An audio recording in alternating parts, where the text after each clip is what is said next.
Welcome to Never Too Late for Fitness Radio, bringing baby boomers proven strategies and innovative products for getting fit, staying fit, so you can live a longer, healthier, and happier life.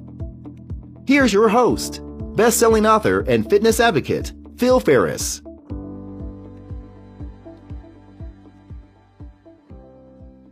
This is Phil Ferris, and welcome to our show.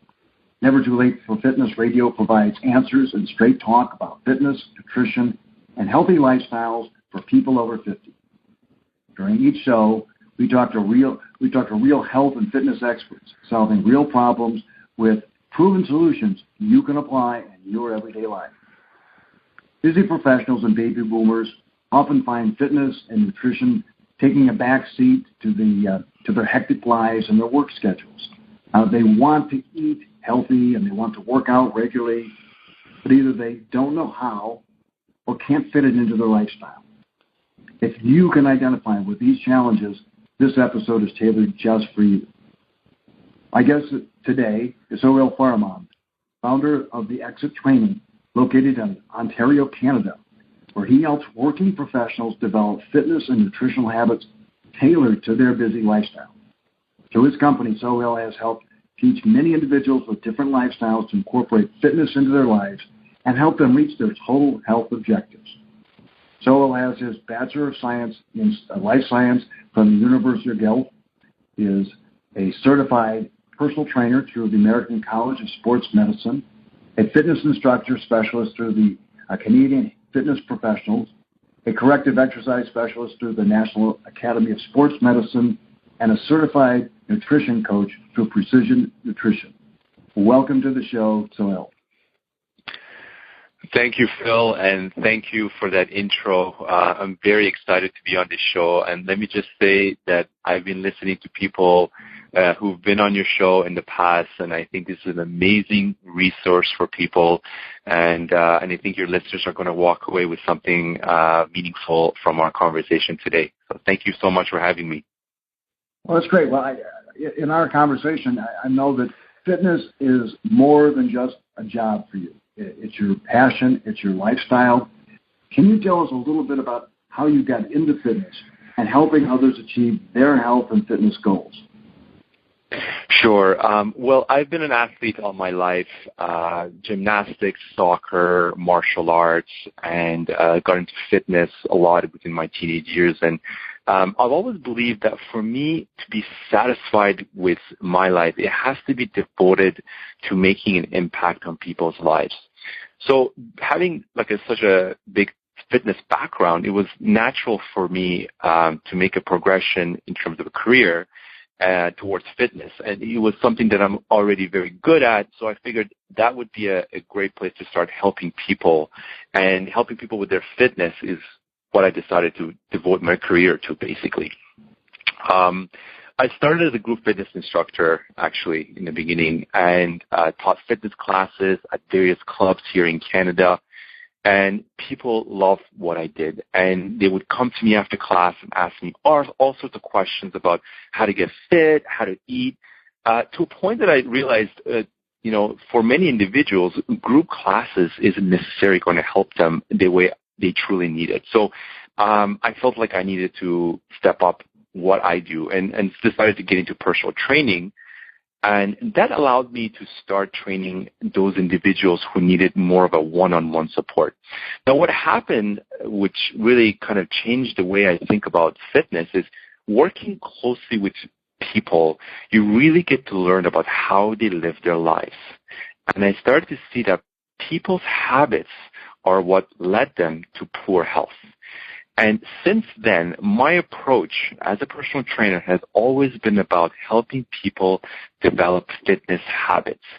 And my main focus has been about working with busy professionals and baby boomers. What is it about the busy professional and the baby boomers that attracted you? Because that's a pretty demanding population. So what is it that attracted you to working with them, and how do you work with them? Right. Well, it goes back to the fact that I wanted my career to be about making an impact on people's lives. So I started with the question of who needs the most help and how can I solve their problem. And my research on this area, when I realized that at one end is the busy professionals who are suffering the most. And these are people with time constraints. They're very focused on trying to build a career, have kids or about to have them, perhaps starting a business. They work hard and they also want to play hard as well. And they're also the people that develop this mindset around, you've probably heard YOLO, or you only live once. They've been really working hard their most of their life, and they really just want to enjoy. And that's when the bad habits start to kick in because they just want to just live their life the way they want. And at the other end are the baby boomers who now have more time on their hand, but most of the fitness programs out there are catering to the younger crowds. And there are also various health limitations that prevent them from just doing the things they would want to do or even doing some of those things. And so oftentimes they feel out of place and they feel confused at how to get started. So both these groups are at high risk of compromised health.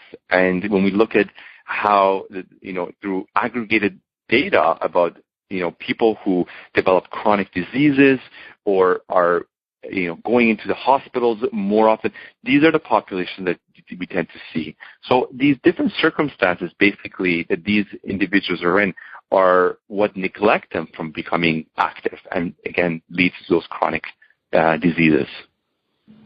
Okay, well, that's great. Now, let me dig down a little bit, and let's talk about some of the specific challenges these clients face, and how do you help them overcome them? Okay, so it really depends person to person, but one of the most common challenges that I've helped people overcome is the lack of time. And you probably heard this, a lot from people, when someone says, I want to get fit, but I just don't have the time, the immediate response they get from people around them, and sometimes even fitness professionals, is you're making excuses, or how do you not have 30 minutes to an hour to exercise, or you're just being lazy. Well, the problem with saying a response like this to when someone says that is that, one, it doesn't solve the person's problem. Two, the person feels bad about themselves because they feel like there's something wrong with them. And three, it doesn't create a supportive environment that would kind of guide them in the right path. Actually, give you an example. One of my clients, John, super busy guy, runs a small business. When I first met him, his problem was exactly that. His problem was that he worked around the clock on his business, and he had no time left over to take care of his health. He literally, when I asked him, what hours do you work? He's like, I'm working all the time. So that was the issue right there, is that if he doesn't have business hours, he's never going to have the time for him to be able to allocate towards his health. So what we did was we started working together to create business hours for him and also putting together a sleep schedule. The two important things that helped him kind of fixate his time so that he can have specific times outside of those time frames. It took about 3 weeks to reorganize his whole life around. But in the long run, it did wonders for him. So we created time just by setting business hours for him and setting a proper sleep schedule.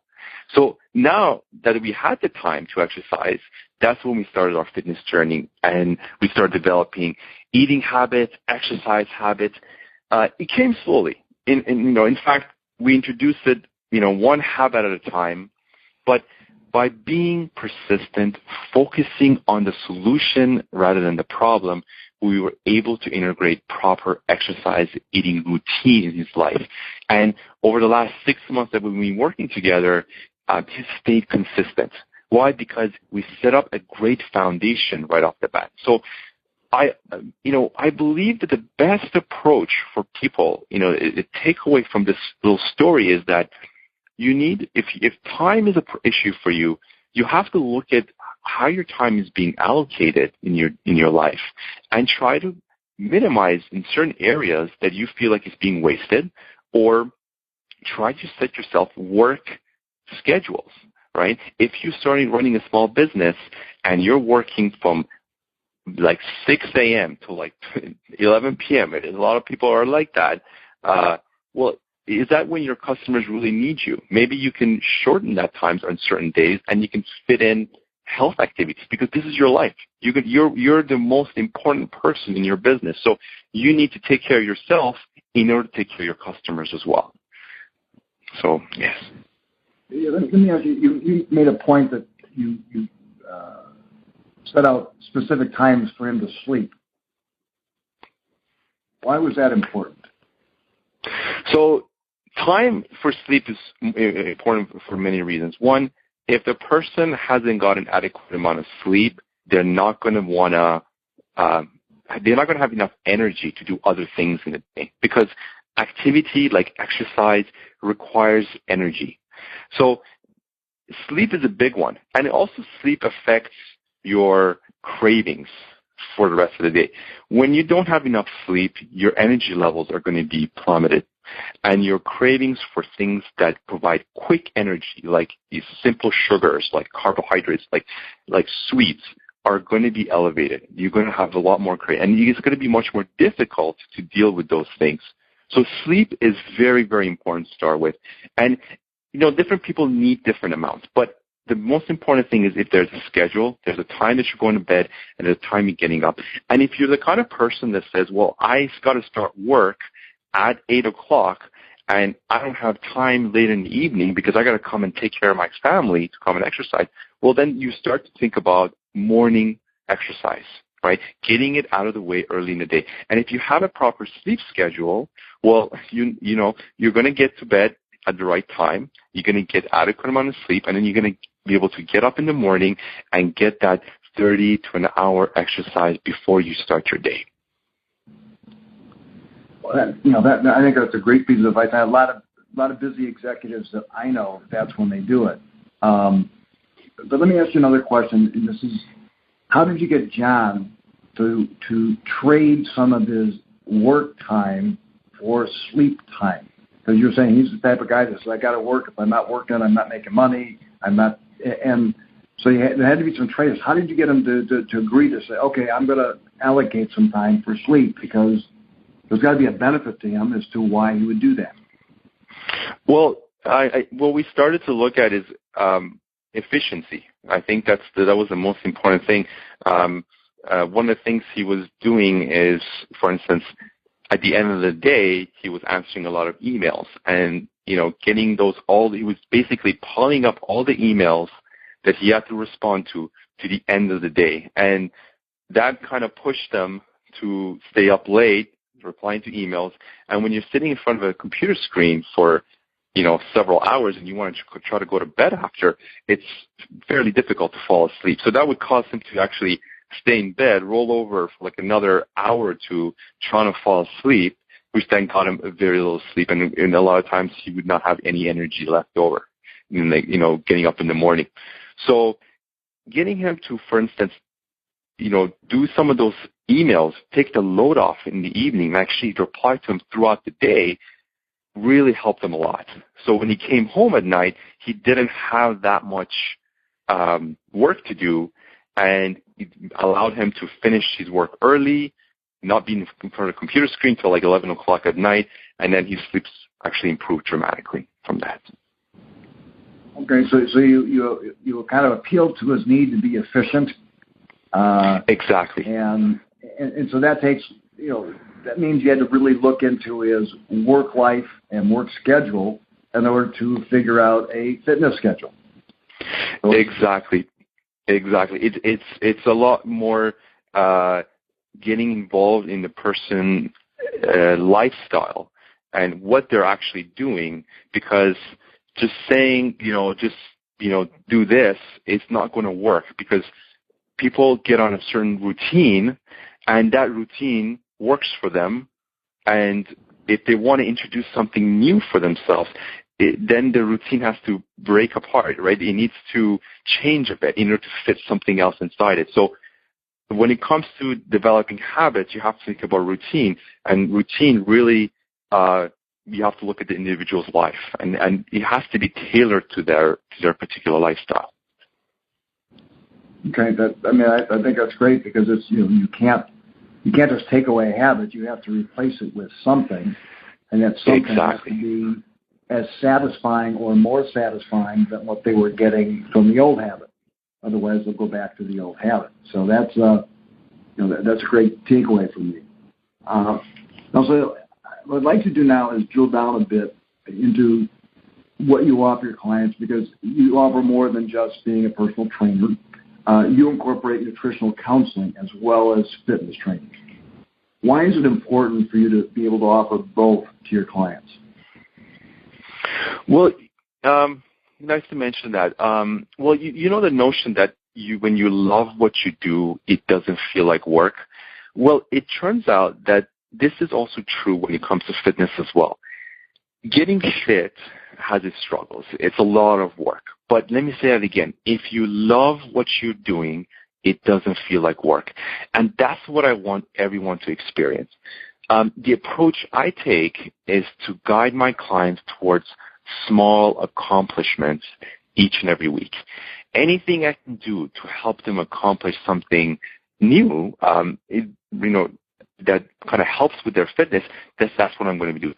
So nutrition counseling, you mentioned, why do I do it? Well, because many people don't know how to go about eating properly. And I know that without proper nutrition, their ability to accomplish their tasks in the gym are going to be compromised. So it's really about guiding them to accomplish things. And I've seen time and time again that when people feel a sense of accomplishment from their workouts, from fitness, from whatever that they're doing, they tend to stick with it. So an example of like a task in the gym that I might be doing with a client would be like, we set up a goal. We say, let's get to a point where we can climb 40 floors within 10 minutes on a stair climber. That's just an example. It's one thing that I would basically maybe challenge someone to do. It depends on the individual, depends on their abilities. But right. That's when we train through other means to accomplish that goal. That's why we eat healthy. That's why we might lift weights. That's why we work on mobility, on joint strength. And so that when the individual then is challenged with that task and they actually complete it, they're like, wow, I wasn't able to do that a month ago. Now I'm able to do that. How was I able to do that? Well, because I was eating healthy, because I was consistent in my workout. And that is a psychological thing, and it encourages the person to want to feel that again. It's like a feeling of accomplishment that you want to get kind of cravings for every time you come into the gym again. And that's what adherence is. It's the person then stays consistent, and that's when the results come. It's through the consistency. All right. Now, but you've also mentioned that many of your clients really don't know what it looks like to eat properly, and you're not a big advocate of saying, here's a meal plan or here's a list of foods to eat that you get more involved in. So how do you go about teaching someone to start eating healthy when they've got all these bad eating habits, that put them in their health situation to begin with? Yeah, I mean, the individuals that I typically work with, previously I've been following a lifestyle of unhealthy habits for a long time. Fast food, poor breakfast items, typically skipping meals. So for them to change or formulate new habits requires me to be patient with them. And so the first place I start off is by listening to them and listening to them discuss their lifestyle and then identifying the type of challenges that they're experiencing. Then we go into setting goals and objectives. And these objectives are going to be tailored towards what we wanted them to accomplish in terms of habits. Because I'm coaching them through the process, I'm very patient with them. And I make sure that they experience a sense of, as I said before, a sense of accomplishment from these actions. The accomplishments that they'll experience is going to encourage their participation. So if they're, one of the habits that I might work with people is provide them with an understanding that there's no such thing as the perfect diet, okay, or perfect way of eating. You have to think about the 80-20 kind of rule, where it's 80% of the time you want to focus on eating wholesome, healthy foods coming from, non-processed type of food, not fast food. And then 20% of the time is where people typically think of what the fun foods are to come from. And once you get that mentality, it's not so, it's not so daunting to think that, oh my God, getting on a diet or getting on a meal plan means that I'm going to have to give up everything in order to be healthy. No, it's a transition.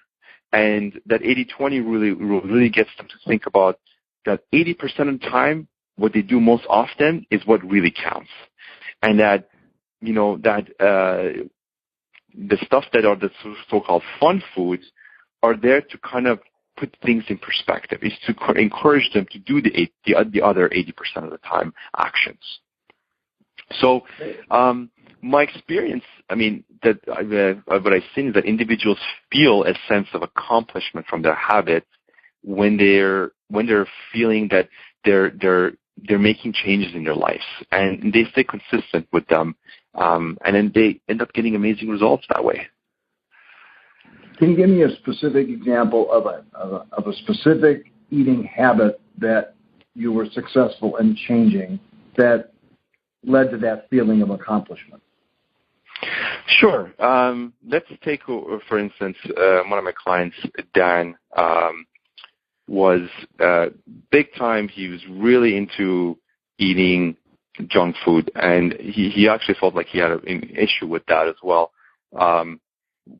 A lot of times what we're working on is helping him come up with alternative to the junk food that he would be consuming. So, for instance, chips was something that he would always go for, and it was available at home. But one habit that I try to implement with him, and we're doing a lot better than we were before, is encouraging him to go for healthier options to those junk foods. For instance, chips. There's right now vegetable chips like kale chips, much healthier, much better option, and lot less calories, and it basically makes it easier for him to feel that, well, if he does go for those junk food, it's at least coming from from healthier sources.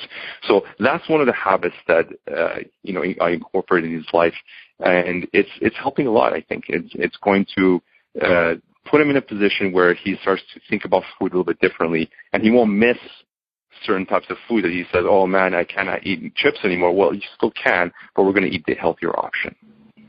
Okay, so it's a small little change that still satisfies his need to have something crunchy at that time, but there's a healthier option, so it has less negative impact on him.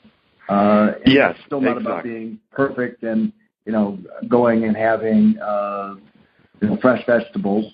It's still a chip. But it's less calories, less fat, less salt, and all the other things, and it's satisfying for him. So, small habit accomplishes something, and it contributes to his overall lifestyle because it's something he can continue. Okay, that makes sense. Exactly. That's exactly, and continuation is what we want. It's about staying consistent on whatever it is, the lifestyle you choose, the healthy way of life that you choose. It's about staying consistent to it. So if you pick a very, very strict, and a lot of these diet programs out there are very strict, well, the person just stays with it for maybe a few months, and then they revert back to what they were doing before. But if you make small adjustments where the person can adapt to, and then you start to add in more, one at a time, then it becomes a much more gradual process and easier to implement. Because, again, when we're dealing with people, they've developed habits over a long time. And these may have come through family, through the sort of social circles, their lifestyle. So you can't change it overnight, but you can teach them slowly, and people will eventually make those changes and see themselves not doing those things that they were doing before over time. Okay. So there's a lot of people that perhaps would want to work with a personal trainer or a fitness coach, but they really don't know how to effectively work with them. And so what are some of the biggest misconceptions that people may have about working with a fitness coach or a personal trainer? Well, misconception, I would say a common misconception that I find people have is that working with a fitness coach is about receiving a meal plan and being put through a workout in the gym. And to me, that's just not what most people need. People need to develop habits. And although I've been very successful in helping people lose weight, the journey that my clients go through is a lot more sophisticated than just going through an exercise program and being told what to eat. So what I believe is that results are measured not by focusing on what you see on the scale, but rather on actions, on daily actions that the individual is performing and seeing progress on those actions. And it's measured based on the consistency of those actions as well. Okay, all right, that makes sense. Now, most of our listeners don't live near, they're not in Canada, but they may want to start working with a personal trainer now. What advice would you give them to choose the personal trainer that's right for them? If someone is looking for a personal trainer to work with, my best advice is to make sure that they start your fitness program with clear goals and objectives. I can't tell you how many trainers I've met that don't have clear goals and objectives for the clients. The other thing is that you need you need someone that is going to teach you habits along the way. Losing weight, gaining muscle, improving mobility, reducing pain, this is why people hire personal trainers. But you have to ask yourself, what happens when your personal training ends? Are you going to revert back to where you were? And a lot of times this is the case for many people. They've lost 40 pounds with the trainer, and then something happened, they weren't training anymore, maybe they moved, and then they gain it all back. So you have to ask yourself, am I developing habits with my personal trainer, or did they just put me through a bunch of workouts and give me a meal plan? So if you want to see yourself develop consistency, a healthy way of life approach, you need to focus on developing habits with your personal trainer. Okay, great. Any other specific things that they should look for if they're talking, if they're interviewing a trainer to see if it's right for them? A lot of times, credentials seems to be the, people what they think that they should be focused on when it comes to, picking a personal trainer. And credentials are very important because it means that the person has taken the time to be educated about the right, the current ways of implementing fitness in, for people, and they're investing in their education as well. But alongside that, if you really want to work with someone who's going to give you results, is you need to understand that they need to have a plan for you to begin with. As I said before, developing habits is what the purpose of I believe, what a purpose of a fitness professional should be when they're working with a client. You have to look at more of a long-term approach for the individual and how they're going to implement a lifestyle of healthy exercise habits, healthy eating habits, even after they're gone, even after they've necessarily trained with you for like 3 months, 4 months, 6 months, whatever that period of time it is the time frame is really what you're setting is, this is how much time I'm going to spend with this individual to build them a lifestyle. Okay. So instead of just losing X pounds or putting on X pounds of muscle, it's really about the lifestyle that will sustain that. Okay. That's exactly true. There's a concept called the compression of morbidity. That's you can Google this and you get some research articles about this, and it's a concept that basically says that what we want, the best thing that people can do for themselves is reduce the amount of time that they feel ill throughout their life. And, with the aggregate, data, what it shows for people is that up to about the age of 30, people are fairly healthy. And, and they compare this to the amount of doctor visits the individuals, go for throughout their life. And then throughout 40s, they're towards 40, 50, that's when the chart starts to go towards more ill, and the individuals start to experience more health complications. But when people have healthier habits built into their life, and it's things that they do on a regular basis, what the research shows is that they go to the doctor less often, they experience less chronic diseases, and they keep their health for a longer period of time. And that's what fitness is about. It's not the images you see on TV or on magazines where the person's just very muscular or people who think that just being thin means that you're healthy, because that's another misconception. It's about looking at what's underneath the hood. That's why I always try to look. It's about the person's daily habits, and if this is how they're living their life, guarantee you they're not going to experience chronic diseases. They're not going to go to the doctor very often, and they're going to keep their health for a longer period of time. Another thing is that people want to live longer, right? A lot of people really focus on they want to live long, but the quality of life is what you want to focus on more. So if you want to live longer, that's great, but you want to have a long-lasting, healthy life, not living longer, but in chronic pain, being on medication, being in pain. That's not a very fulfilling long life.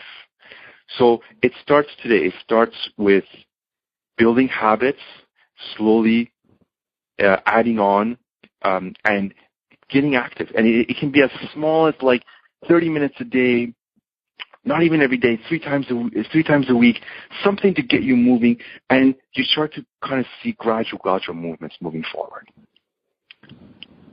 Well, that's great advice. You gave some great insights for us today. And so if people want to connect with you or get more information about you, where should they go?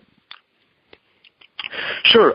They can go to my website at www.theexittraining.com, and you'll be able to read my blog, connect with me, watch my videos, and also subscribe to my weekly blog posts where I provide, daily tips and weekly, insights about how to incorporate fitness habits into your life.